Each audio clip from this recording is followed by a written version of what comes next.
Well, what's crazy is Roger Stone popping in with us for one segment, and other guest is coming back. He had his birthday today, which is LBJ's birthday. If you go to his Twitter, you can see an image of that where both of them are having their birthday right now. So we'll pull that up. Of course, StoneColdTruth.com is his website. It's his birthday, so he's got to go. He's all in his Texas duds right now. But I just wanted to get his take on, is Trump selling us out like Gorkin and to a certain extent Bannon is saying?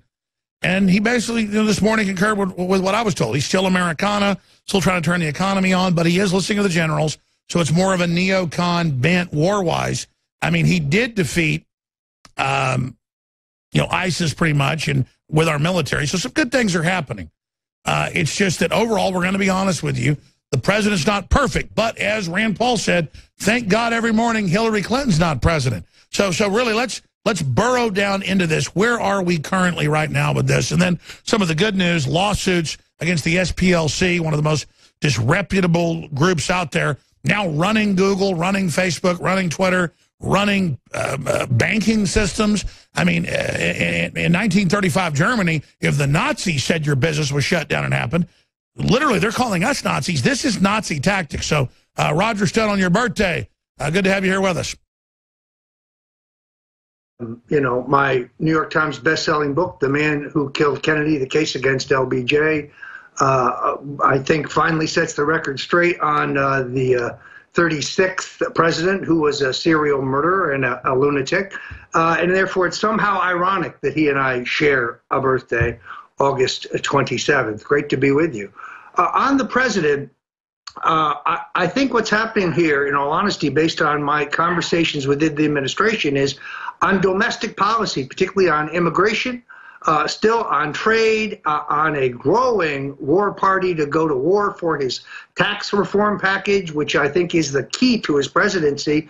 The president remains solid. Where I do see some erosion, and this is his decision not to send 150,000 troops to Syria notwithstanding, and this minor but troubling incursion into Afghanistan, we assume 4,000 troops, although that's not really clear. The president told us little about their plan, not wanting to telegraph to the enemy exactly what we're doing, something that he's been consistent about, Alex, for 40 years.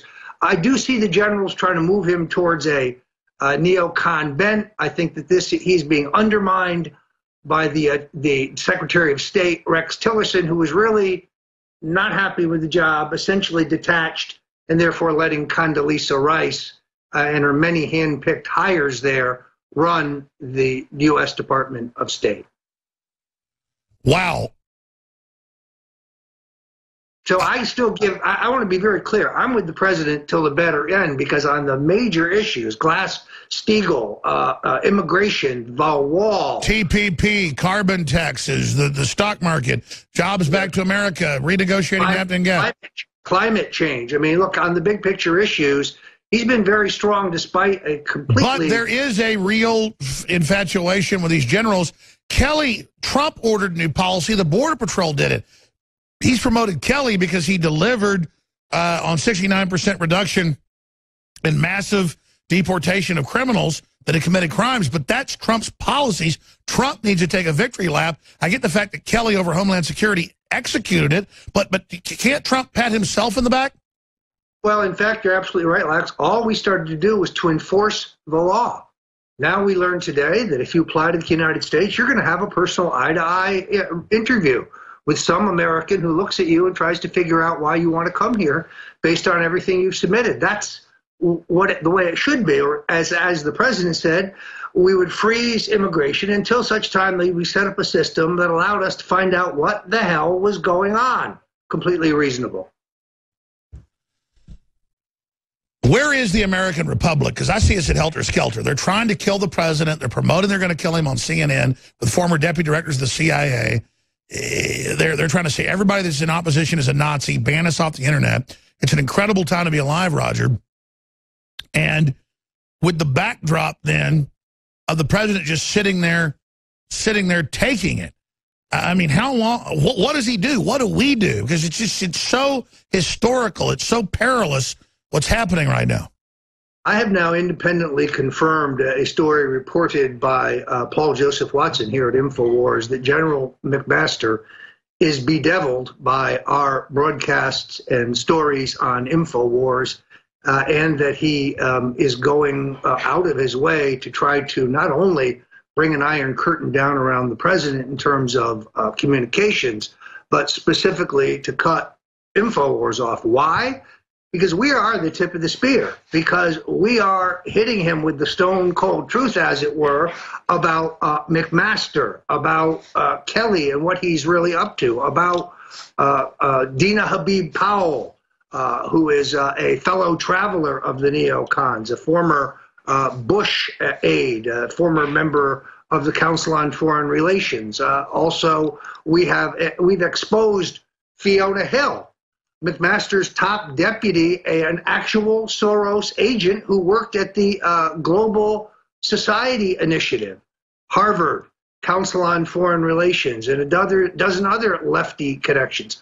Why are these people in the Trump White House? That's why I say the danger is not in domestic policy. The danger is here, and there's a fight to be fought. But the president, to his credit, while he went for the Afghanistan bait, he did not go for their Syria charade. Other points. I mean, where is Trump 7 months in? I mean, they're just fully uncloaked now, trying to push his overthrow and just wildly running around censoring everybody into a complete hysteria. Where does this go? Yeah, you've got two things going on here at once, I think, Alex. You have the left, who are ratcheting up now racial tensions because the Russian gambit has failed. And this is kind of a proven trick for them. The networks and CNN certainly jump on to forward their narrative that the biggest problem in the country today are neo-Nazi white supremacists and Klansmen, who, while I admit there may be a handful of these nuts, is not the great danger in the country. The great danger is those on the left who are assaulting people, beating people, tearing down stations, statues and monuments, defaming public property, looting, burning. That is the danger. And the mainstream media, while they give it some coverage, they give a disproportionate amount of coverage to a white supremacist in Charlottesville who turns out, after you peel back the onion, to have worked for Obama just several years ago. At the same time, you've got General Kelly, who really understands that, as I have said a million times on this program, when Donald Trump has all the information, he is a gut anti-interventionist. He is a gut stand up for America. And so they want to try to hijack the country, an informational coup. In closing, in the 1 minute we have on your birthday, stonecoldtruth.com. Thanks for joining us here, Roger. What do we do to continue to make sure we get real information to Trump? Because that shows how real he is that they're trying to block that off.